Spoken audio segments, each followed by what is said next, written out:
Everyone, welcome back to my YouTube channel. आज हम करेंगे क्लास 12th की बिजनेस स्टडी बुक का एक इम्पोर्टेंट क्वेश्चन। ये जो क्वेश्चन मैं आपको कराने जा रहा हूँ, ये क्वेश्चन सीबीएसई एग्जाम 2012 में भी पूछा गया था। क्वेश्चन कराने का मेन मोटिव यही है कि आप अवेयर रहें कि आपके एग्जाम में किस तरीके के कौन से क्वेश्चन पूछे जा सकते हैं बिजनेस स्टडी के पेपर में। देखिए क्वेश्चन हमें कह रहा है, Pranav is engage in transport business, identify the working capital required of Pranav, stating the reason in support of your answer. Pranav also want to expand and diversify his transport business. Explain any two factors that will affect his fixed capital requirement. बहुत ही simple question है। प्रणव जो है ना वो engage है एक transport के business में।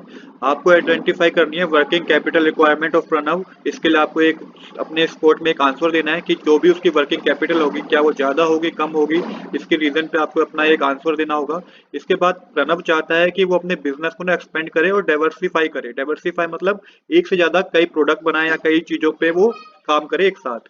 तो यहाँ पे अब आपको वो दो फैक्टर बताने हैं जो उसकी फिक्स कैपिटल रिक्वायरमेंट को क्या करेंगे, वो अफेक्ट करेंगे। तो चलिए बिना देरी के शुरू करते हैं अपने आज के सॉल्यूशन को।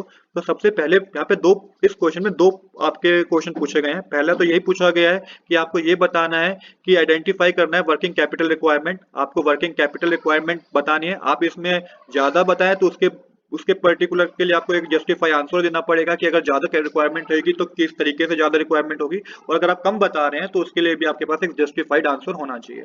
अब देखिए जैसे कि मैंने यहाँ पे बताया है, as it is a service industry, ये एक सर्विस इंडस्ट्री है, the working capital requirement would be less. तो वर्किंग कैपिटल रिक्वायरमेंट क्या होगी, वो लेस होगी। क्यों लेस होगी, अब मैं इसका रीजन भी दूंगा। Working capital requirement would B for the payment of salary, fuel charges, maintenance of vehicle only. तो यहाँ पे वर्किंग कैपिटल जो होगी ना वो किस लिए होगी, पेमेंट ऑफ सैलरी के लिए होगी, फ्यूल चार्जेस के लिए होगी और मेंटेनेंस ऑफ व्हीकल के लिए होगी। तो इस रीजन से मैंने क्या बताया कि वर्किंग कैपिटल क्या होगी, वर्किंग कैपिटल लेस होगी। तो ये पहले क्वेश्चन का मैंने आंसर दिया। अब दूसरा मेरे को वो दो फैक्टर बताने हैं जो कि अफेक्ट करेंगे फिक्स कैपिटल रिक्वायरमेंट को। क्यों, क्योंकि प्रणव क्या चाहता है, तो प्रणव क्या चाहता है, अपने बिजनेस को एक्सपेंड करना चाहता है और डाइवर्सिफाई करना चाहता है। तो यहाँ पे मैं दो रीजन क्या दूंगा, मैं वो देखिएगा, factor affecting the fix capital requirement. अब वो फैक्टर जो अफेक्ट करेंगे फिक्स कैपिटल रिक्वायरमेंट को, पहला होगा स्केल ऑफ ऑपरेशन, क्योंकि अब वो बिजनेस को एक्सपेंड करना चाहता है तो जाहिर सी बात है कि फिक्स कैपिटल भी ज्यादा लगेगी। Larger the spread of business activity greater is the need of fixed capital. तो जितना ज्यादा बिजनेस को स्प्रेड करना होगा हमें, उतने ज्यादा ही हमें पास फिक्स कैपिटल होनी चाहिए। ये पहला मैंने फैक्टर बताया जो कि अफेक्ट करेगा फिक्स कैपिटल रिक्वायरमेंट को।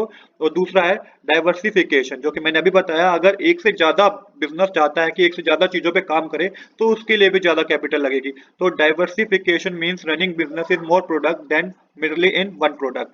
Those organizations which wish to adopt diversification certainly need more capital, more fixed capital.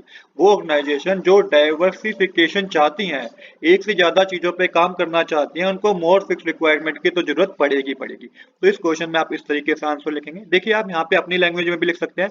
मेरा सोल्यूशन कराने का, आंसर बताने का जो मतलब है वो ये है कि आपको एक आइडिया लग जाए कि किस तरीके से आपको लिख के आना है। तो आज के लिए इतना ही। I hope you like this video. If you like this video please do subscribe this channel. Thanks for watching.